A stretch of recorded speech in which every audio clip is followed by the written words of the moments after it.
Hola, muy buenas. Bienvenidos a todos a esta sesión de presentación relativa a las últimas actividades donde vamos a hablar y vamos a tratar de introducir y de acostumbraros un poco a los sistemas predictivos y adaptativos, al filtrado adaptativo. Hasta ahora nos hemos dedicado a los sistemas que son invariantes en el tiempo y vamos a cubrir este tipo de sistemas que son muy importantes porque se dan muchas circunstancias en las que no nos sirve ese filtrado constante o esos sistemas que tienen un comportamiento constante, porque la realidad a la que tienen que responder pues es variable. Y de hecho lo es variable de un modo estadístico, de un modo que es impredecible en principio o tiene una cierta dificultad de predicción, pero como veremos sí que existe la posibilidad de predecir si tenemos la capacidad también de observar algunos parámetros. Fijaos que la imagen que he traído aquí a colación hace referencia al problema que queremos, con el que queremos lidiar, que es el de la distorsión multitrayecto, que es un fenómeno que tiene una incidencia importante en los sistemas de telecomunicación, en particular los de radiocomunicación, y, y debido a la importancia de las comunicaciones móviles, pues es obviamente un problema de una presencia muy grande. Y además no solamente se referiría a lo que ocurre en sistemas como los de telefonía móvil, sino que la misma idea o el mismo problema, o un problema muy análogo, también existe en otros sistemas. La imagen que veis nos permite aproximarnos alegóricamente a esto, ¿no? Porque claramente veis ahí la fotografía de una niña, pero también de manera más tenue, como otras dos imágenes atenuadas de la niña, quizá tomadas un poquito después, ¿no? Podría ser que a nosotros nos quisiéramos conocer cuál es el mensaje que la niña lleva en la mano, y entonces hay un momento en el cual la niña lo tiene extendido. De hecho es el momento en el que la fotografía es más nítida, pero también nos aparecen esos otros, ¿no? En esta circunstancia no parece un gran problema, porque como están suficientemente separados, pues no se produce una interferencia grande, y de hecho si quisiéramos saber qué es lo que la niña lleva en la mano, pues podríamos distinguirlo, sobre todo si imaginamos que pudiera ser o bien una tarjeta o un cuaderno claro o uno oscuro. Si fuera una cosa así de sencillo y eso pues no fuera el mensaje que se nos va a transmitir, pues no hay ningún problema, lo podemos ver. Pero bien podría ocurrir que las otras imágenes repetidas estuvieran más próximas y tuviéramos por delante y por detrás. En ese caso nos aumentaría la interferencia y entonces podríamos tener ciertas dificultades a la hora de recibir el mensaje.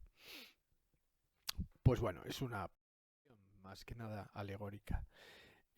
Voy a recordar sin más en qué lugar del temario estamos ubicados, y os recuerdo que en la segunda parte de la asignatura dedicada al diseño de sistemas de procesado digital de la señal, veíamos primero los sistemas y estructuras de respuesta impulsional finita. Después veíamos los de respuesta impulsional infinita, veíamos las diferentes técnicas que existen para el diseño de los filtros digitales, algunas. De hecho la actividad, la A3, iba destinado a que pudierais ver el elenco de aquellos en los que hemos al menos fijado más nuestra atención, para que conozcáis pues las diferentes técnicas que existen.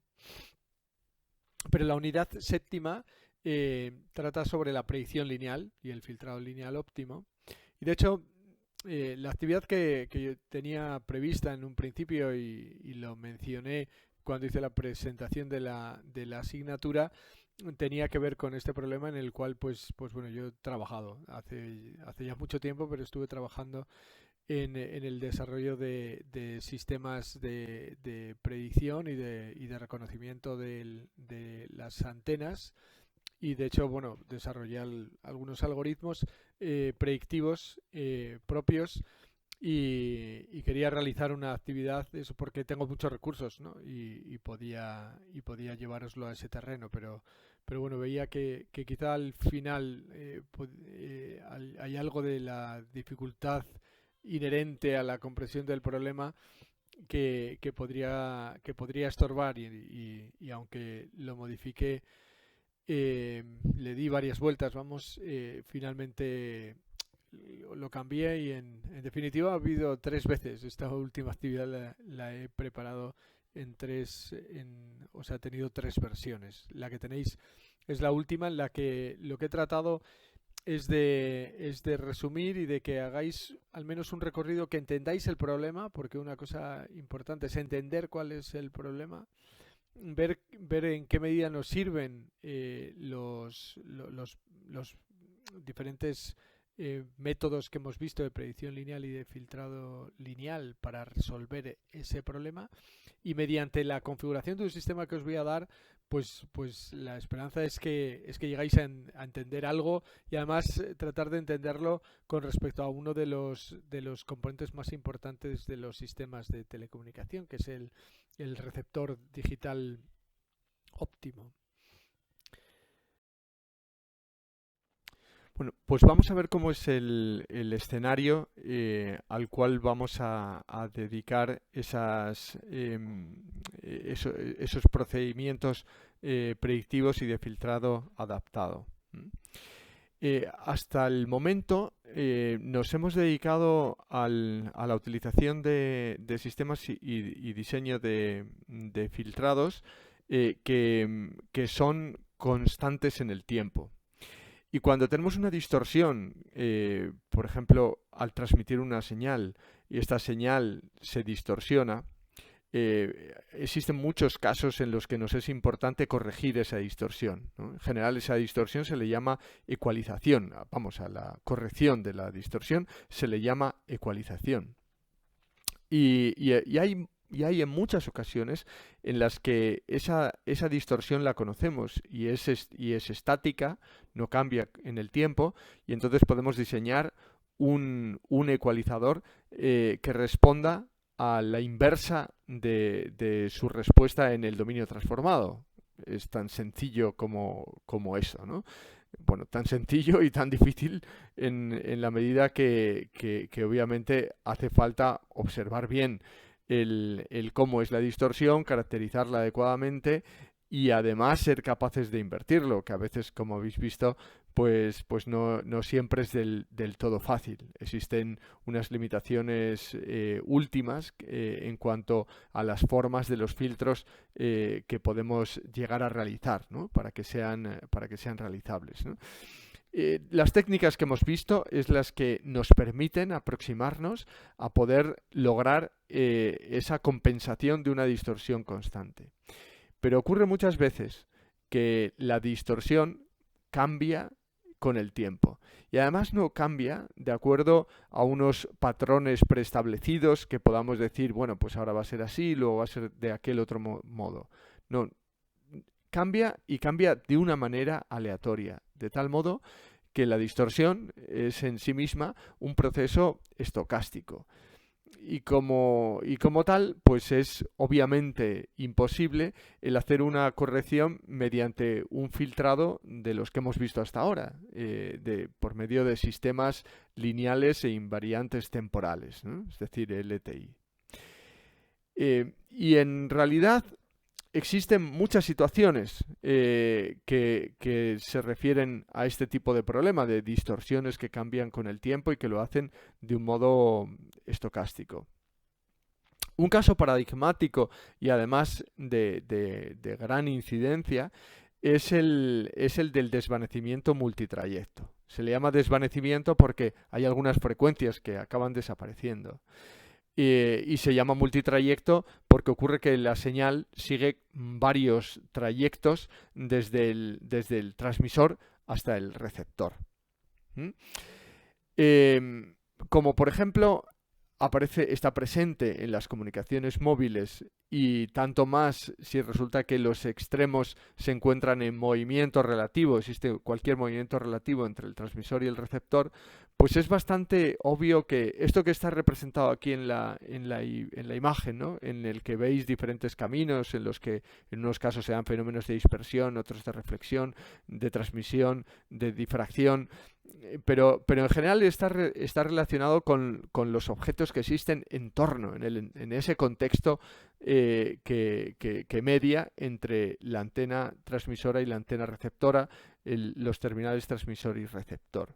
Es obvio que si existe un movimiento estos van a cambiar. En un momento van a ser unos objetos, en otro momento van a ser otros.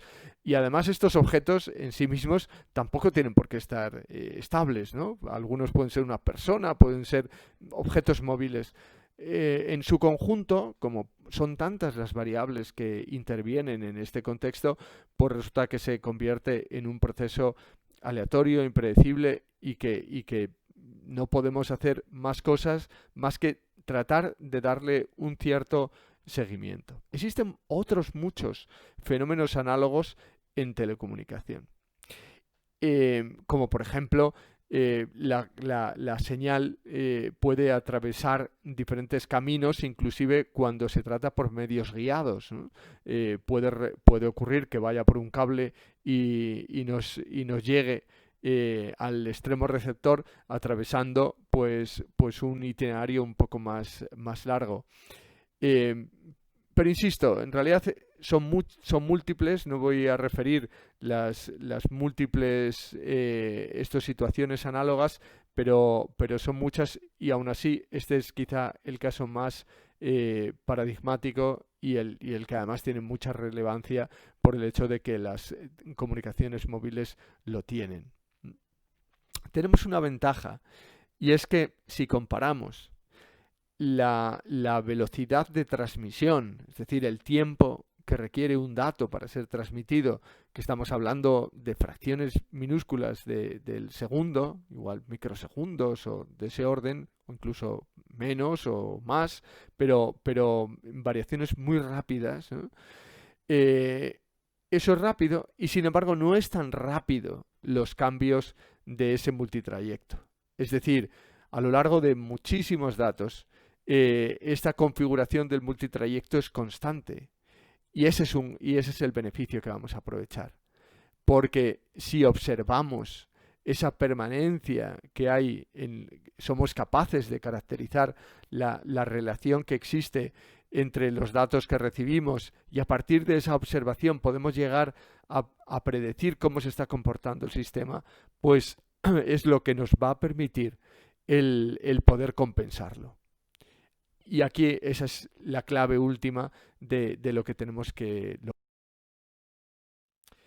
Fijaos cómo podemos simular, y es lo que he realizado para el desarrollo de esta actividad. He simulado el que entre un extremo y el otro, cuando se transmite un impulso, este impulso puede seguir el camino, el trayecto directo, lo veis en la imagen en la parte superior, donde podéis ver HDN, ¿no? La respuesta al impulso. Tiene un trayecto directo que sería el primer impulso, está normalizado para que sea 1 ese trayecto directo. Y el resto de los trayectos son otros impulsos que llegan luego, unos llegan con más intensidad, otros llegan con menos intensidad. En realidad está simulado para que puedan tener una variación compleja, de tal modo que la fase, la amplitud y el retardo, estos tres componentes, puedan ser distintos. Es decir, la respuesta del canal, como podéis ver en la expresión matemática, es el sumatorio de P posibles pulsos de este multitrayecto. Cada uno tiene una amplitud ρ sub k, una fase z sub k y un retardo delta sub k. Y estos son variables estocásticas que van cambiando aleatoriamente y en el tiempo. Cuando esta respuesta la vemos en el dominio de la frecuencia, es decir, qué respuesta frecuencial tenemos, observad lo que ocurre. En la parte inferior de las gráficas de la derecha podéis ver el módulo de la función de transferencia del canal y la fase al otro lado. Observad que existen algunas frecuencias que aparecen a un nivel amplificado y otras que prácticamente desaparecen, ¿no? Tenéis que llegan a valores por debajo de menos 15 decibelios, se encuentra ahí una frecuencia. Es por esto, por lo que mencionaba antes, que se le llama desvanecimiento, porque puede ocurrir que haya unas frecuencias que en un momento dado, cuando se da determinada configuración del multitrayecto, pues desvanecen, se desaparecen. Pues bien, vamos a trabajar sobre el receptor óptimo.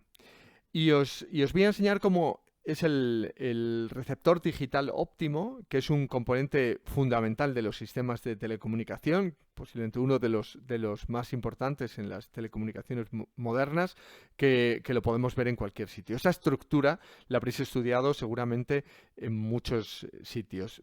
El receptor óptimo está basado principalmente en estos tres componentes. Un filtro adaptado a las formas de la señal, conocemos cómo son los pulsos que se modulan en el transmisor, y realizamos un filtro adaptado a esas formas. Un muestreo óptimo que toma las muestras en el instante más oportuno para a continuación realizar una decisión. Lo que tenemos, en realidad, el receptor óptimo le llega lo que podemos ver en esa representación en la que he representado exclusivamente un mensaje, un símbolo y otro que lleva un dato distinto. En este caso, si por ejemplo se trata de un código que utiliza pulsos en raíz cuadrada de coseno alzado, que como veis son variaciones del pulso que conocéis mejor, que es el de la sync. Tenemos un símbolo que está modulado con un valor positivo y otro que está con un valor negativo. Podría uno de ellos, por ejemplo el primero, el que está en trazo continuo, representar un 1 y el otro representar un 0. Como veis, vienen uno casi mezclado con el otro. Pero esta mezcla es una mezcla que no tiene repercusión porque existen unos instantes en los que se cruza por cero y se cruza por cero justamente en los momentos en los que, como vamos a ver a continuación, pues no generan ninguna interferencia entre símbolos. Esto se hace así, como sabéis, porque es la manera de poder utilizar mejor el ancho de banda. Si tenemos un ancho de banda limitado, podemos crear unos pulsos que aunque su duración sea más larga que la del tiempo de símbolo, podemos separarlos perfectamente y hacer que no se interfieran aunque sus formas estén entremezcladas. Obviamente a nosotros en la señal que recibimos no vemos las señales separadas, lo que nos llega es la suma de la señal. Ahí analíticamente se ha separado, pero en realidad llegaría a una forma que sería la combinación. También he obviado el caso de que antes ha podido haber más símbolos y después pueden venir más símbolos. Solamente estamos fijando nuestra atención en dos símbolos, porque es suficiente para poder mostrar en qué consisten los diferentes partes. A continuación tenemos que se le añaden perturbaciones, ruidos, interferencias.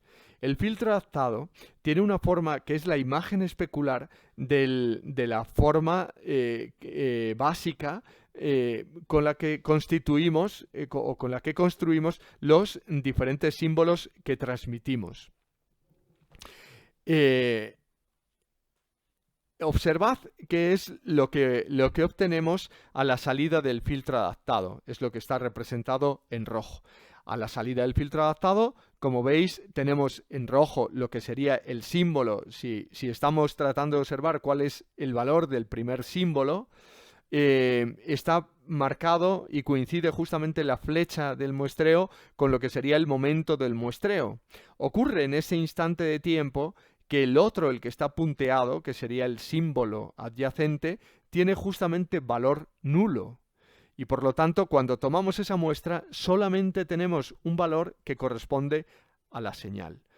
También tendríamos la suma del ruido. El ruido va a variar, obviamente, el valor, y entonces vamos a tener, al final, un valor, un componente que es el de la señal y otro componente que es el del ruido. El filtro adaptado tiene esta forma.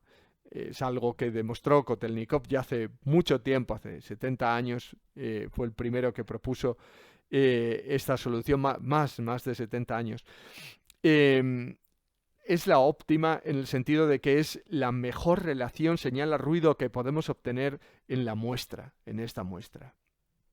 Y sobre esta muestra es sobre la que se basa el decisor óptimo. Y el decisor óptimo lo único que hace es comparar con los valores que serían de esperar y decide que el símbolo que se transmitió es en el que presenta nuestra muestra mínima distancia al valor que sería de esperar si se ha transmitido ese símbolo. Si la comunicación es bipolar y binaria, bipolar y binaria, pues tenemos que esta decisión sería equivalente a ver si es positivo o es negativo. Y si es positivo es un 1 y si es negativo es un 0 o al revés. Eso es en realidad arbitrario. Una vez que hemos tomado la decisión, el receptor lo que nos va a generar es la secuencia de los datos detectados. Y conocemos cómo poderlo diseñar con objeto de que esta secuencia de datos sea tan igual que la original como queramos. Es decir, que contenga tan pocos errores como queramos. Y cuando digo tan pocos errores, quiere decir que podemos hacer que sea de 1 de cada 1000, 1 de cada 100.000, de cada millón, de cada 1000 millones. Podemos hacer que sea de 1 de 10 a la menos 20 o a la menos 30. Es decir, que no va a ocurrir nunca. Por lo tanto, podemos lograr una calidad que sea aquella que deseamos. Bien, pero en cualquiera de los casos, esa es la recepción óptima bajo el supuesto de que los símbolos nos llegan con esa forma. La realidad es que, como hemos visto antes, al considerar la distorsión multitrayecto, es que al modificar la función de transferencia para cada frecuencia, pues esas formas se van a ver afectadas. Y al verse afectadas, el filtro ya no va a estar adaptado a las señales que recibe, porque, como veremos en la siguiente ilustración, esas formas ya no corresponden y, de hecho, ni tan siquiera garantizan el que no exista la interferencia entre símbolo, que esto es lo crítico. Si la situación fuera la original, la ideal, esto es un resultado de una simulación de un receptor óptimo en el que la señal x de t está representada en azul en la ilustración. A la salida del filtro adaptado lo tenemos representado en rojo. Y está representado con círculos y con barras amarillas las muestras que tomamos de la señal, ¿vale?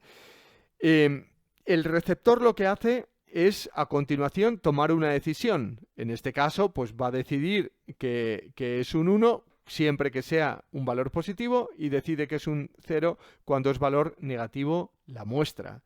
El resultado lo veis abajo. Los datos están en azul. En rojo están las decisiones, pero no se distinguen porque son todos igual. El resultado, de hecho, que se obtenía con estos valores de perturbación, que eran bastante altos, pues era de un error de cada 1000. Pero, insisto, se puede diseñar para que el error sea menor. Pero observad cómo era la señal. La señal que recibe ese azul, esa señal en azul, es lo que en realidad recibe, no recibe otra cosa.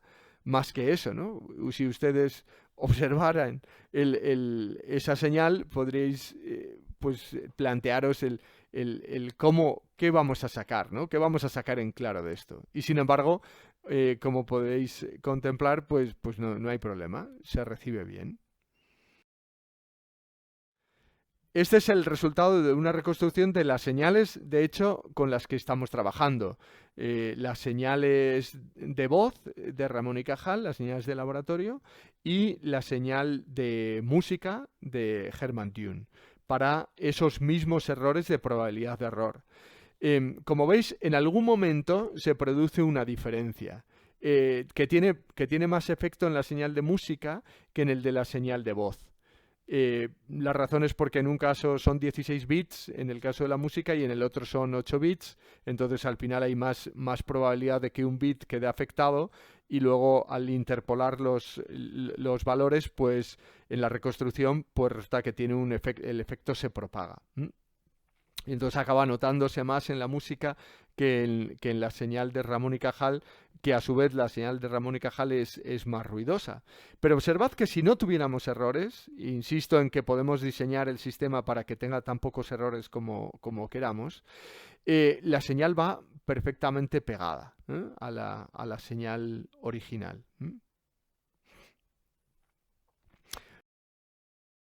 Vamos, los efectos que tiene sobre la señal pues son distintos dependiendo de la naturaleza de la señal.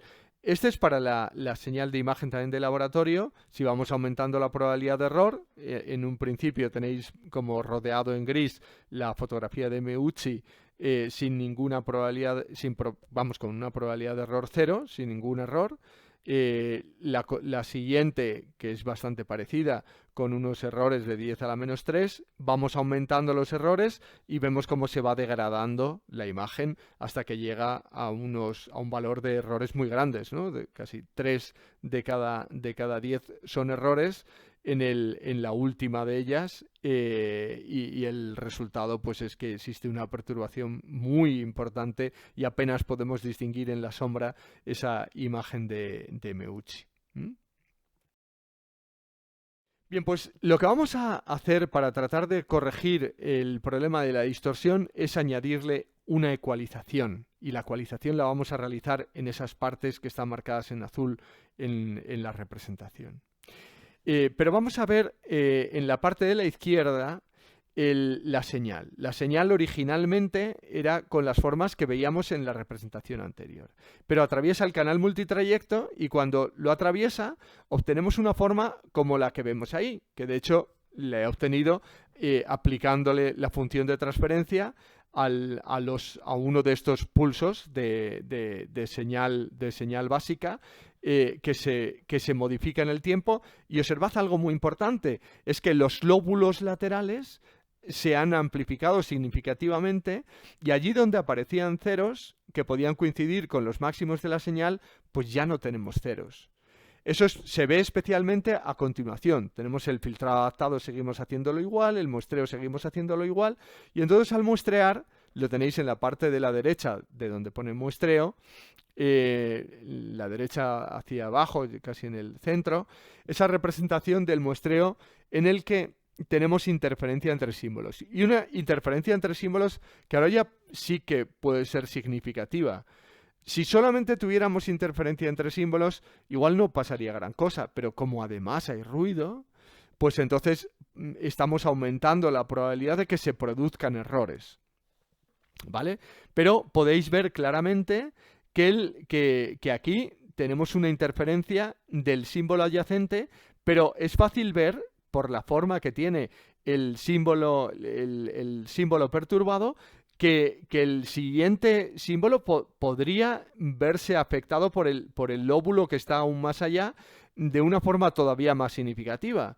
Es decir, el símbolo anterior podría estar teniendo un nivel bastante parecido al de nuestra propia señal. Es decir, aquí no estamos observando en esa muestra la interferencia que pudiera ser que pudiera tener mayor efecto, que sería justamente la del símbolo anterior, ¿no? El símbolo anterior podría estarnos generando una interferencia mayúscula.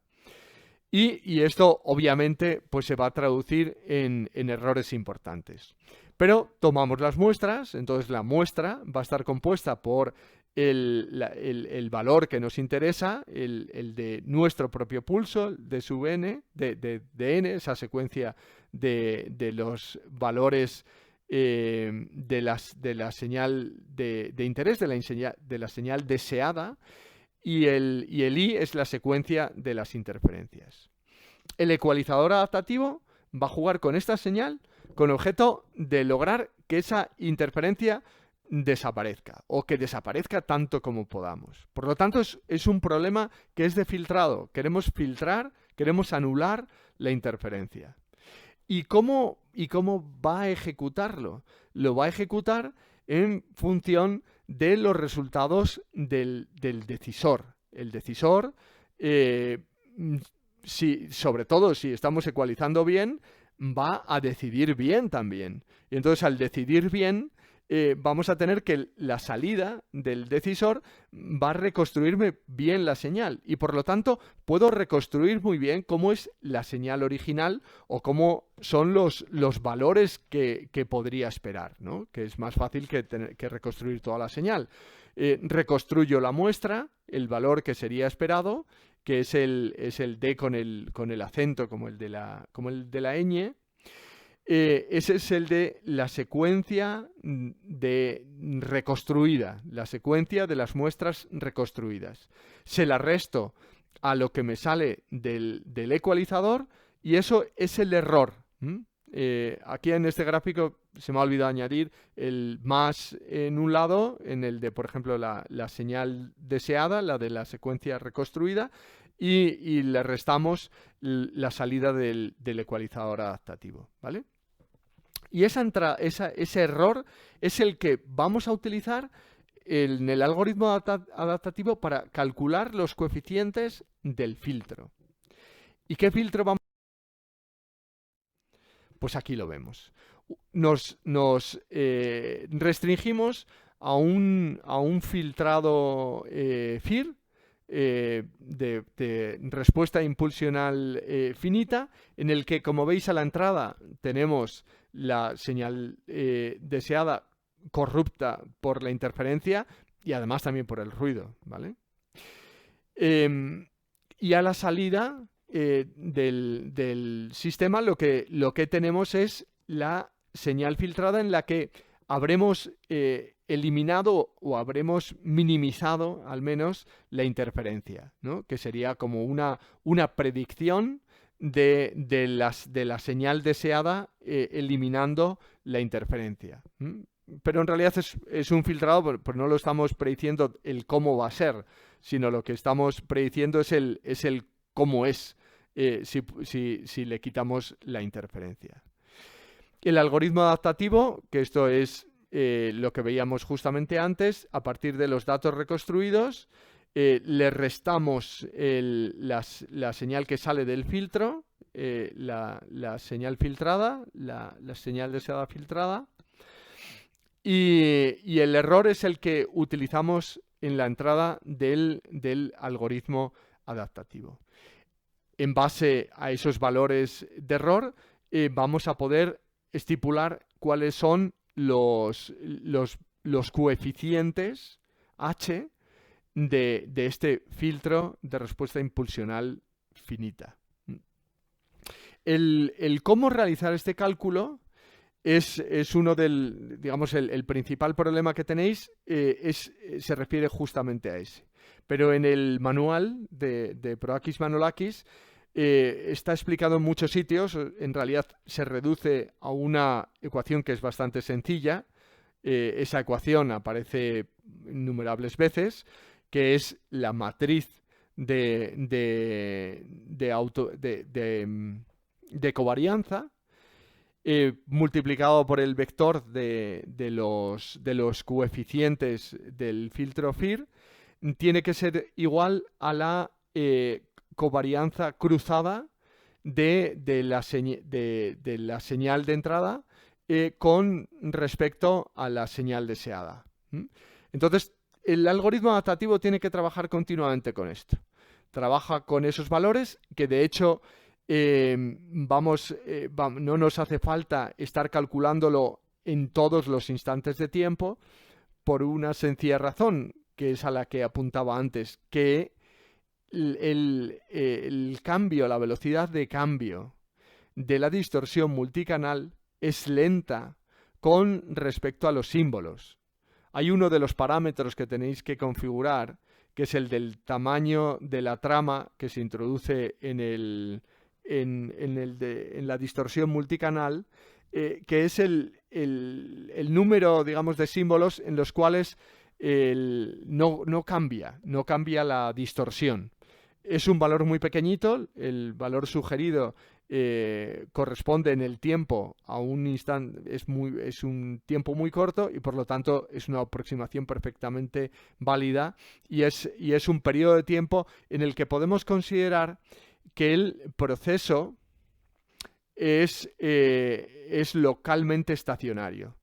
Y cuando un proceso es localmente estacionario, ocurre que podemos calcular los promedios estadísticos en términos de promedios temporales.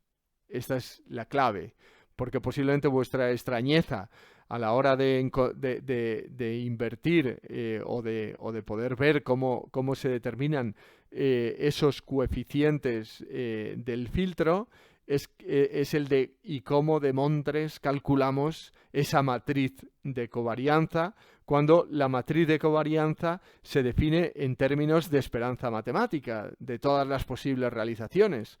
Obviamente eso es algo que no sabemos y solamente lo utilizamos, digamos, como a título teórico o a título de cómo es digamos, a qué debería tender asintóticamente nuestro sistema. La definición es así, pero cuando vamos a aplicarlo necesitamos hacer algún tipo de suposición y utilizar aquello que contamos. Y en este caso es clave este criterio de ergodicidad, el suponer que nuestra secuencia es ergódica, nuestro proceso aleatorio es ergódico y por lo tanto los promedios estadísticos son equivalentes a los promedios temporales. Podemos hacer promedios temporales y las covarianzas se reducen a cálculos de correlación. Entonces es lo que va a haber que hacer. Las correlaciones entre la propia señal o la señal y otra, y eso es lo que en realidad tenéis que estar atentos de cómo se deben hacer esos cálculos, y para ello pues MATLAB es un entorno oportuno para poder trabajar sobre eso.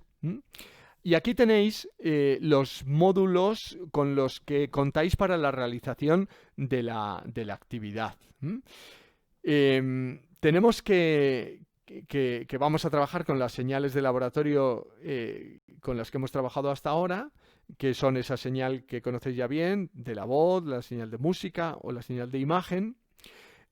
No tenéis que realizar nada con respecto a cómo se modula la señal digital, ni tampoco en cómo se reconstruye. Representados en azul están los códigos que vais a poder utilizar, funciones que ya están implementadas y que lo único que tenéis que hacer es configurarlas. Por lo tanto, esta actividad mucho va a ser el leer el guión de la actividad e ir configurando los módulos tal y como se describe en el guión. Entender qué es lo que se está realizando y el modulador digital a través de ese código Senlin me genera la señal de línea. La señal de línea nos la genera en banda base y vamos a obviar un componente que es el de la radiofrecuencia. Y porque suponemos que este es un proceso ideal.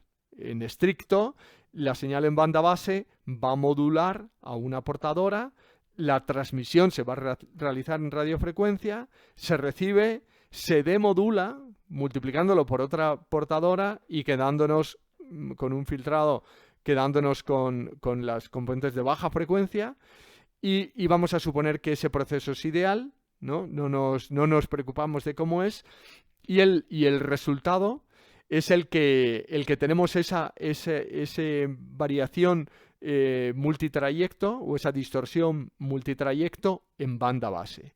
Por lo tanto, lo que es el módulo de multitrayecto equivale a toda esa operación, es decir, a la modulación en radiofrecuencia, la demodulación en radiofrecuencia, y el resultado final es el de la distorsión en banda base. Con lo cual es más sencillo, estamos trabajando en banda base. Y a continuación se le añade un ruido blanco con unos parámetros que también se indica y que están adaptados todos a los valores de equipos normales, ¿no? de dispositivos que son con los que podríamos estar trabajando para un escenario de propagación multitrayecto, por ejemplo, en telefonía móvil.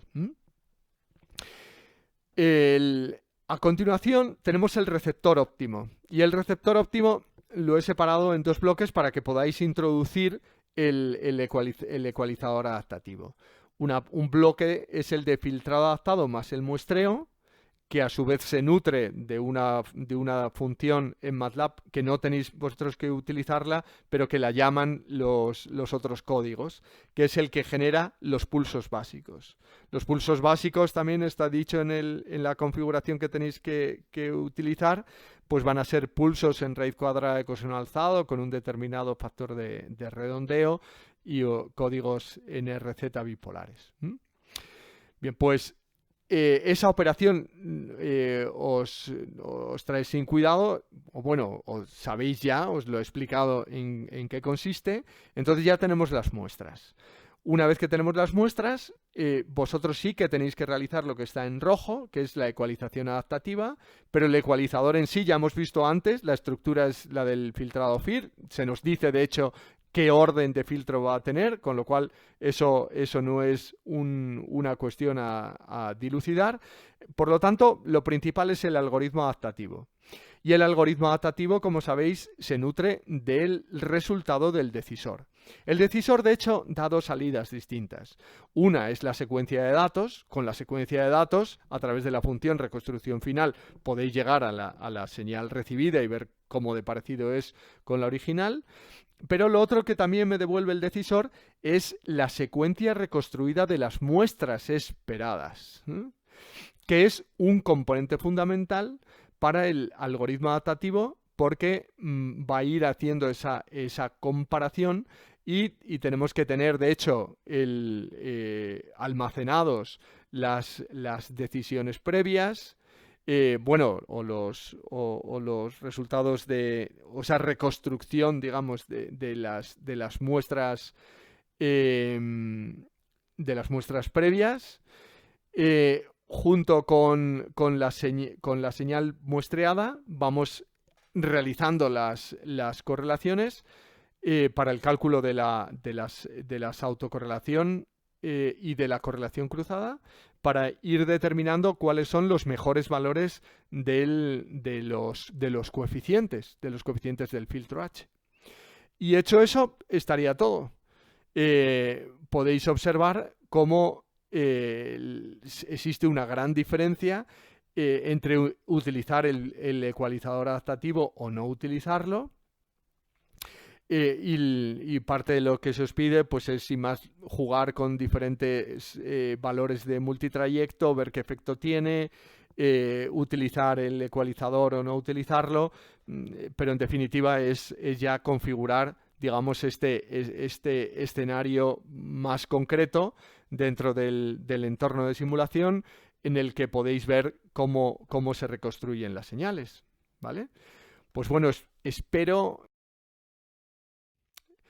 que os sea interesante, que de esta manera os sirva de una buena introducción a este interesantísimo mundo de los sistemas predictivos y del filtrado adaptativo. Os puedo decir que en realidad son cantidad, pero una cantidad casi inabordable de aplicaciones distintas de las que depende tanto los sistemas de predicción lineal como los filtrados adaptativos, ¿no? Os puedo decir, a título de ejemplo, que que Kalman, que propuso una solución que es lo que podéis ver al final del capítulo de filtrado adaptativo, en el que al principio veis aplicaciones, y de hecho una de las aplicaciones es precisamente esta, la de la ecualización del canal en la recepción digital. Lo que podéis ver en la parte siguiente es los diferentes algoritmos que me llevan a una solución de una forma más rápida, ¿vale? Pues un algoritmo adaptativo que ha servido para el desarrollo de muchos sistemas lo desarrolló Kalman, y esa solución la propuso un poco en 1959. Entonces, la carrera del espacio en Estados Unidos iba bastante mal. Y de hecho estaban muy preocupados porque los soviéticos conseguían poner en órbita todo lo que querían y los objetivos de la NASA con objeto de poder llegar o a la Luna o bueno, de hacer diferentes viajes espaciales, pues se veían truncados una y otra vez porque no conseguían hacer que sus cohetes orbitaran adecuadamente o se colocaran allí donde querían. Pero Kalman desarrolló este sistema de filtrado y este sistema de predicción adaptativa, tratando de predecir en qué estado se encuentra realmente el sistema. Y es una de las cosas que se explican ahí al final. El algoritmo recursivo es tremendamente eficiente para hacer que converja muy rápidamente y utilizando un coste computacional muy pequeño. En esos, digamos, pormenores no vais a tener que meteros, pero lo que sí que os puedo decir es que si no hubiera sido por el filtrado de Kalman, por ejemplo, ese hito histórico de la humanidad como ha sido llegar a la Luna, pues difícilmente se hubiera podido realizar. Hoy en día existen pero una cantidad inmensa de aplicaciones. Por ejemplo, actualmente estamos trabajando en un proyecto internacional en la aplicación de un filtrado, también de Kalman, un filtrado adaptativo y un sistema predictivo para lograr una gestión sostenible de organizaciones, ¿no? Con un modelo de la organización, utilizando un modelo de sistema viable, lo utilizamos para algo así, para algo como puede ser la gestión de una organización o la gestión de una organización que puede ser muy grande o del cogobierno por ejemplo, la gestión o la cogestión de las aguas en el medio marino, que es un proyecto con el que llevo trabajando yo desde hace unos años en Ecuador. Bueno, pues mucho ánimo con esta actividad, mucho ánimo también con el resto del estudio y nos veremos próximamente en la sesión de presentación del examen. Ánimo y hasta pronto. Un saludo.